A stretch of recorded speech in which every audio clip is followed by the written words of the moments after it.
You have arrived at the 13th floor. Ask yourself, is my mind open enough to enter here? In just a minute, we're going to meet Command Sergeant Major Tom Satterly, a Tier 1 Delta Force officer. I'm not even sure what that is, and Delta Force I know is something pretty important we need for our nation's security. He was directly involved with BlackHawk Down, the Somalia incident you may remember outside of Mogadishu, which went real bad for Americans, were, as I recall, trying to do the right thing. He also was involved with the capture of Saddam Hussein. He's going to talk about surviving on the war scene, but post-survival as well. So BlackHawk Down, there's been so many great war heroes and war movies. And do you have any favorite war movies or with heroes? Oh my gosh, yes. I love those movies. Two of my all-time favorites are, and they just came out in recent years, are Hacksaw Ridge. Was that Clint Eastwood directed that? No, Mel Gibson. Oh, it was Mel Gibson. Okay. Oh my gosh. I know I saw it. Yeah, that one, and then Unbroken, which was directed by Angelina Jolie. That was awesome. Oh my gosh. Okay, so... That's the guy who was in the camp in the World War II. Prisoner of war. Caught in the Japanese were not nice people. Ask the Chinese how the Japanese, that's why we had a war. Well, the thing about Louis, though, Louis Zamperini was the guy. And the thing that I loved about his story, it wasn't, I mean, obviously, you know, the war was just, everything he went through while deployed was just phenomenal. But as a kid, he was like a criminal. I mean, the guy, he started smoking at 5. He started drinking at 8 years old. He let the air out of the tires of his teacher one time when she disciplined him. He'd beat up anybody that, you know, would try to come again. He was just, his parents thought he was going to end up in prison. And then he started running track and it saved his life. And then he went to the Olympics and actually met Hitler. There are so many real life heroes. And Tom, I'm sure he probably will never say he's a hero. They always say that, but you are, Tom. And we need to have people like you speak up so that kids know that, you know, there's people out there like that you can learn to, you know, be courageous and do big things with your life. Wait till you hear some of the stories of this man's battles. Command Sergeant Major Tom Satterly, and what he did and how it affected him, how it affected his life personally, and then today. What about all these heroes we have today that are suffering and have issues, post-traumatic stress syndrome? During the Vietnam War, World War II, do you know how many people, how many men and women were walking around with post-traumatic stress, and that wasn't something they talked about or even dealt with back then, so they just suffered alone with it. In the old days, I guess they hid it, or they died and it wasn't an issue, and then ended up on the street. A lot of alcoholism came out of or I'm sure drugs and other things, but that's going on today, and we need to do something about that, address that. So, how would you like to hang out with a real American hero, a man who has survived, a guy involved in the BlackHawk Down operation and more? Jamie, introduce our guests. We have with us today Command Sergeant Major Tom Satterly, who was part of the most elite and secretive military unit around. And he also is going to talk to us today about his foray into a very dark and dangerous world that most of us can't even comprehend. And he has with him one of my favorite people, his wife, Jen Satterly, who is just as amazing for other reasons. Command Sergeant Major Tom Satterly. How long did you serve the United States in the Army? Yeah, thanks for the intro. And 25 years in the Army. What exactly is Tier 1 Delta Force? That's what you were. That sounds pretty important. You know, you can make anything sound important, but Tier 1 is the top level of special operations in the military. And there's not a lot of units that fall under the Tier 1 name, though a lot try to claim it sometimes. But there's very few units that are Tier 1 that have the top assets, the top command authority, and the ability to travel around the world and kind of do basically what's needed by the Joint Chiefs or the President or the top missions of the nation.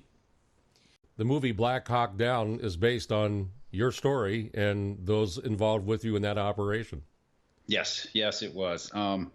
I think that movie came out in 2001. 2001. Yeah. Where were you? Where were you at when? I mean, how were you involved in that operation? Didn't that start out as a one of compassion? We were trying to help feed the Somalians at that around that time, and what can you tell us what exactly happened? Being shot at an 18-hour fight in Somalia. Is that what it was? Yes, at the time it was the longest sustained firefight since Vietnam. And our mission over there, the mission of the military and the UN was to go over and feed the starving people. The Adid he was using starvation as a weapon. And so we were sending food over there to feed the hundreds of thousands of starving people. And his tribe was taking it and using it as a weapon to starve everyone else out and feeding his own people. And we weren't called in, though we rehearsed a lot that year, just in case. We weren't called in until they had attacked some Marines and some Pakistanis and killed some people, and then it was time to go take out the leadership. Were you physically on the helicopter? Were you, or how were you involved in the operation? I infilled for that mission on 3 October in one of the BlackHawks. They infilled us about 2 blocks north of the target because of the brownout from all the sand. You couldn't see, so the pilots dropped us off a bit outside. We had to fight our way into the target. And we were actually on our way for exfil with a successful mission. Lots of bullets flying still, but it was a successful mission up until the first helicopter got shot down. I was going to ask you, clarify how many helicopters were involved? Oh, wow. Probably 6 to 8 total Blackhawks and 4 troop Little Birds and 2 to 4 gunship Little Birds were involved in that. And I think every helicopter, at least every Blackhawk, got shot up, with 2 of them being shot down hard out in the city. And 2 or 3 of them had to basically crash land either back at the port or back at the airfield where we lived. How badly were you outnumbered? We were extremely outnumbered. It was the numbers range from 10,000 Somalis. There was about 100 of us. The numbers range for Somalis about 10,000 down to 5,000. I've heard 3,000, and then the wounded and killed vary between 2 to 6,000, and the numbers always change. So what I can tell you is it felt like the entire city was there shooting at us that night. So and there was certainly no break in the action the entire night. What's it like being shot at? That's terrifying. I hate to say it, you kind of get used to being shot at. You hear the crack of the round going overhead, and when you, at least for me, I felt that if you hear the crack, at least you're still alive. It's the one you don't hear that gets you. And so as long as I was hearing them that night, I felt pretty good, in perspective. But when the RPGs were hitting the house, that was a whole nother story. They were tearing down the walls, impacting on the building we were in, and just kind of chewing away at the house as the night went along. So that was the difficult part when you sat in a room where you're looking out a window and all of a sudden the windows and the walls gone and your buddy's covered in rubble and you're sitting on the couch looking at him wondering what happened. That's when it gets more nerve-wracking than the bullets. Right across the street, I didn't see Earl get shot. I looked over at Earl, who was shooting down the street. I turned and was shooting down the street, and about 2 or 3 seconds later I looked back and Earl's being drug away. Guys were shot and badly injured right outside the door we were at. And one of my best friends got knocked out for a bit from the RPG that hit the wall. Other than that, our house, my troop sergeant major took a bullet to the ribs, but it was through his Kevlar as well as a ricochet. Everything else was impacting all around us, and we were lucky that night, basically, in our house anyway. How were you able to get out of there? That was, we weren't able to get out of there until the convoy made it to us about 18 hours later. And we weren't going to leave until we had the pilots' bodies out from underneath the upside down helicopter. And we couldn't get them out until the armored vehicles made it. And it took them 18 hours to get to us. And only 2 made it. And we finally got the frame off of the pilots, got the bodies on top, and it got all the wounded loaded up, and whoever was left. And they ran out of room in all the armored vehicles, so I actually opened the door on one of them to get in, and they pulled the door shut really fast. So that's when you end up running the Mogadishu Mile. There was just no more room in the vehicle, so we had to run behind them.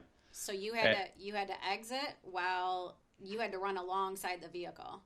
Yeah, that was the plan until they started taking fire. Then the vehicles took off. So they kind of out of the adrenaline rush and Chaos. the chaos of it all, they took off. And so they kind of left the rest of us just running down the street without the cover, doing what we did on the way in without as many people and with less ammunition. We're talking with Command Sergeant Major Tom Satterly, now retired out of the military, but served 25 years. Tom was there for the capture of Saddam Hussein. We'll keep that in our back pocket for later. This street fight, did the movie Black Hawk Down fairly represent what you lived through, experienced? I get that question a lot, and every time I struggle with how to answer it. It captures the chaos, but there's in no way are they able to capture the emotions that go with it, because it's TV, and you'll never have those emotions or feelings unless you go through with it, and you live through it. There's no way to even, I mean, I don't think anybody joined the military if they knew. So there's really no way to express the emotions and the fear that go along with being trapped, basically, and not knowing if you're going to make it out of somewhere and back home. I have to ask you, Tom, you said you served 25 years. You look pretty young. How old are you? 52. Yeah, you Wow. don't show that. No kidding. Jeez. It's a young age. What you're on the ground, outnumbered by people who want to kill you only because you're trying to help them on a mission of compassion, and it's gotta, like, in the back of your head, add to the post-traumatic stress that you're there on a positive survival to try to help people and feed them, and yet the retribution is on you to murder you. Right. That's the deep struggle that at the time I didn't think about it. I didn't care. My job was to do what I was told to do. My job was to make sure I got home, my buddies got home safe, and the mission was successful. You don't think about the deeper meaning behind who's right, who's wrong, who's following their beliefs. And when you're fighting someone who thinks they're right, they fight harder. And of course, our enemies always think they're right because they're following their belief system, and we're following ours. So it doesn't occur to you at the time. You just feel like you're in the right, and the other side feels the same way. Wow. Are you able to talk openly about this? I'm getting better at it. I've seen the movie once, and that was in 2001 when they released it, and they did a special screening for my squadron. So I saw it with my tribe, my friends, and we kind of laughed and talked about it, and everybody had that wall up. I haven't watched it since. I can't. We tried This October. a couple of times. We tried this October. I couldn't. Wow. I couldn't watch it, and I get emotional. But the more I do talk about it on stage or on podcasts, the easier it gets, though I do get emotional still when I think deep about it. But that is something that is even inspirational and heroic that you're doing that right now, because there's so many people that are struggling with post-deployment issues. And like you said, people don't want to talk about it because they think it's weak of them, or they were just trained not to do that. So for someone of your caliber, for someone that has accomplished what you've accomplished and done what you've done and survived, to come out and say, hey, I struggle with this, is just, you are already a hero, but that just adds to it infinitely more. I have to ask Jen, this is when your partner is going through post-traumatic stress and these issues. You are, when you love them, equally going through this. How have you been trying to help your husband? It was really from the beginning. I think I have always had a servant's heart. So, I've really loved to help people. Like, my nickname in high school was the counselor. People, it had always come to me with issues. And so when I met Tom, I felt like, oh, okay, this is somebody I want to help. And then obviously I developed feelings for him, but it was a very, very difficult path to healing, because I was a very different person when we met. Very different, yeah. Did you feel like you were helping put together back somebody who was broken? Yeah. I did. She probably started with the smallest piece. Yeah, and I there. hated to say the word broken until he started using that word, because I was always of the mindset we're not broken, we all have issues. And then one day he looked at me and he said, I'm broken. I'm really broken. Well, And I was like, you know what? You're right. You are. And it's okay to be broken. It's okay to pick the pieces back up. We just developed this bond, this friendship. And I think I knew pretty early on that he was struggling.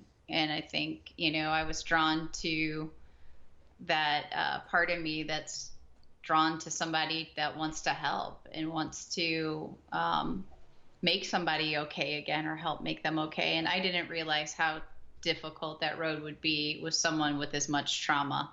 Most of us worry about getting down the road and going to the grocery store or the mall. You're reloading at 3 o'clock in the morning. When did, and what is post-traumatic stress syndrome? When did you really, and how did, if you can, explain, how did it affect you, and then how did it affect your personal life? It turned me into a functioning alcoholic. I was just trying to get rid of the feelings that I had. I was taking probably 13 or more different pills to try to feel better at the time. And the issue we run into with people now as well is acceptance. And I thought that what I had was just who I was and what I needed to do the job I had to do. And it was at the time. And I've learned to thank my anger and my intensity for how it kept me alive then when I needed it. And now I'm still learning to shed the intensity and the anger because I no longer need it. So I thank it for what it did for me then. I let it know that I no longer need it, and I fight it every time. When I see the sink full of dirty dishes or clothes on the floor, it's not the end of the world. Nobody's coming to kill me, but my brain thinks that it is. So that's the struggle that you have. We hear it from every single person that calls. I'm angry. My relationship's upside down. I don't know what to do. My wife's going to leave me. They're living lifestyles that are Reckless. They're chasing emotions. Whether it's a guy chasing a woman or a woman chasing another man, it's just they're living reckless lifestyles, trying to fill a void, and they don't even know what that void is because they can't admit it. They don't want to admit it, or they don't want to feel like they have an issue.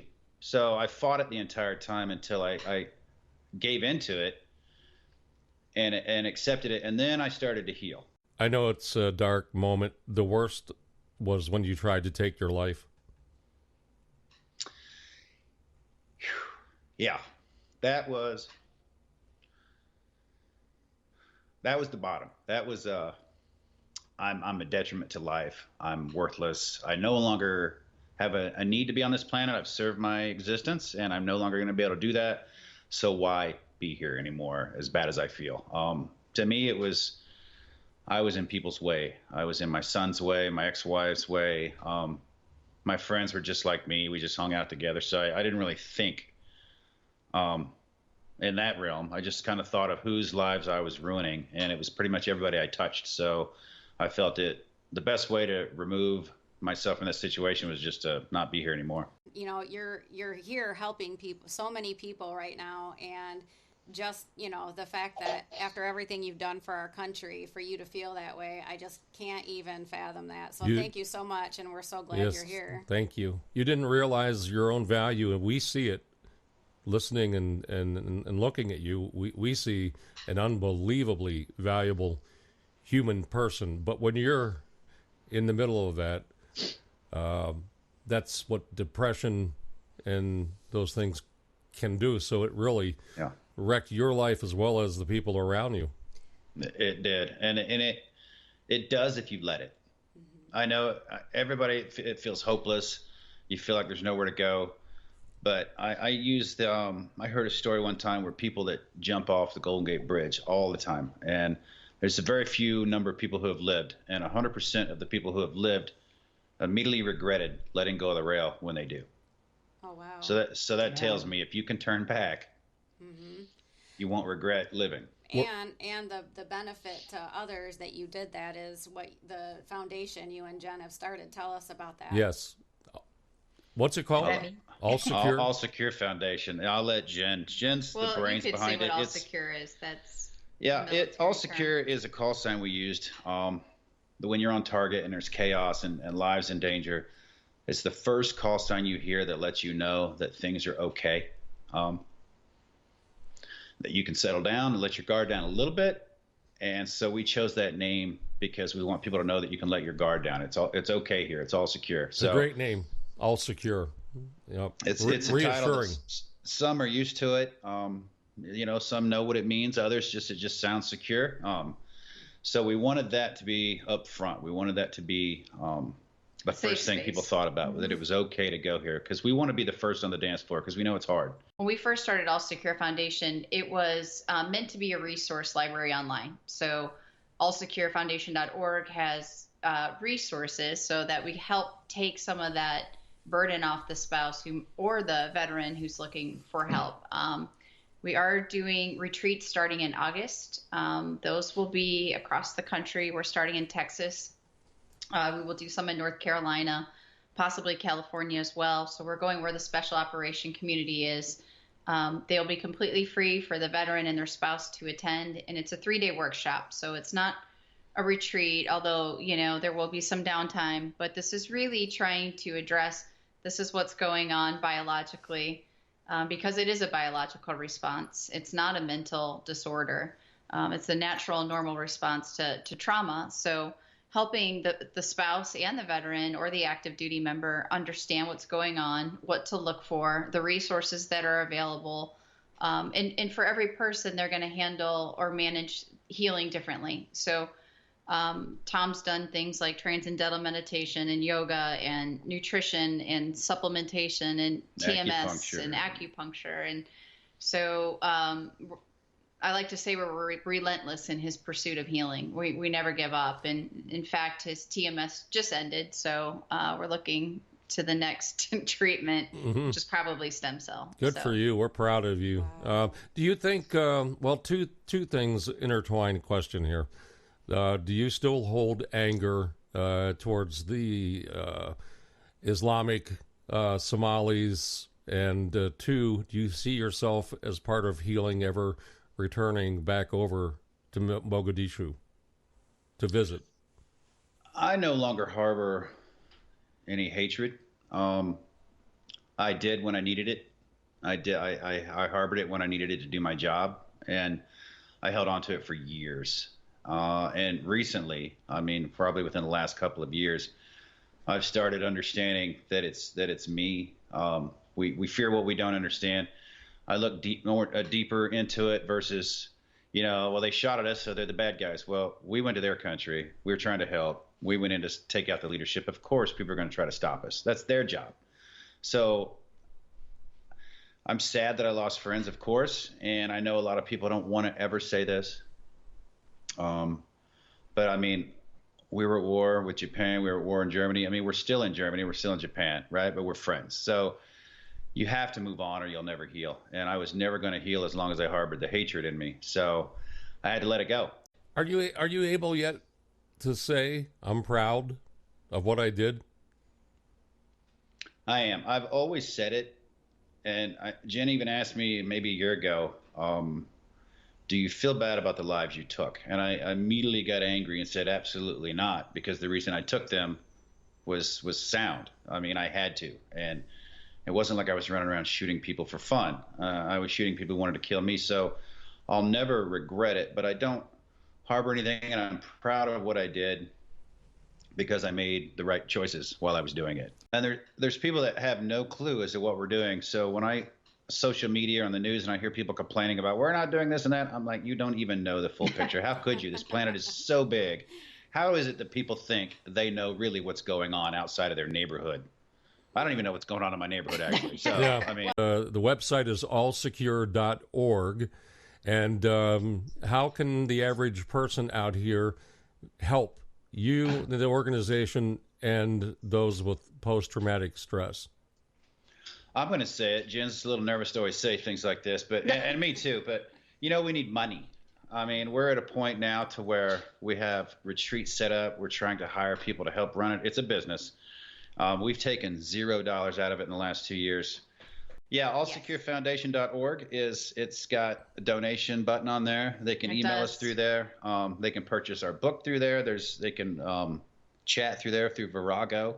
Mm-hmm. But there's so much help on the website, and there's so many different resources on there. But there's also the ability to donate and reach out to us as well. And might people who don't even have PTSD but just have anxiety and life's problems find some things on your website that might psychologically benefit them? Absolutely. There's a 6-week restart Jen put together and put on there that we were going to sell, that she just put on there because it helps people. And that's kind of the start of getting better, is whatever you put in your gut feeds the rest of your body. So you got to start with the fuel you put in your body. Command Sergeant Major Tom Satterly, his wife Jen at his side. Is this movie potential, your story? We're talking about it. Make sure you go visit the website, allsecure.org. I'm glad you are here and made the decision to be with us, to be a positive force for the world. We look forward to seeing you again. Thank you. I really appreciate that.